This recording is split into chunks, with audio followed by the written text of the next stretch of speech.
Byron Camilleri, il-Ministru l-ġdid tal-Intern, u allura direttament responsabbli mill-Korp tal-Pulizija, għandu għad ma jibsa ħafna biex jerġa' jqajjem lill-Korp tal-Pulizija fuq saqajh. Dan biex il-Korp jerġa' jikseb il-fiduċja u s-simpatija tal-Maltin u l-Awċin, hekk kif il-Ministru preċedenti rnexxielu jabbanduna lill-Korp li llum jinsab f'telqa kbira wara li kien inħataf minn Kastilja.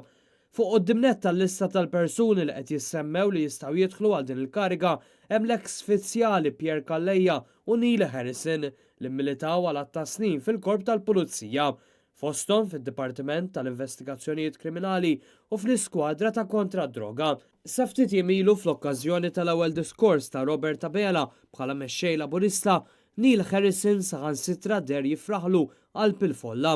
Magħhom qed jissemmew ukoll il-fizzjali Ian Abdillah, Ramon Merċiqa u Martin Sammut, flimkien ma' Angelo Gaffali bħalissa jokkupa l-kariga ta' uffiċjal eżekuttiv ewlieni tal-Korp tal-Pulizija.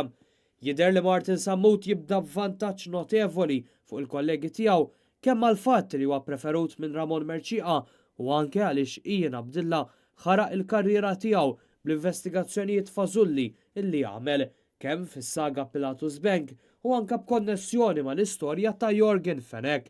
Dawn kienu żewġ investigazzjonijiet importanti fejn Ian Abdillah seta' jeċċella iżda minflok falla konsiderevolment.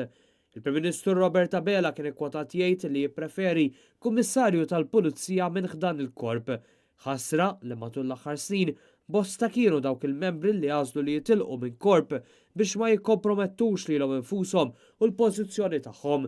Kummissarju tal-Pulizija ġdid u minnu żgur li se jkun qed jiret ħafna investigazzjonijiet li jrid jagħmel. Ibda mill-każ John Dalli sal-każ Keith Kembri u allegazzjonijiet oħra li saru fil-konfront ta' Joseph Muscat u persuni influenti oħra.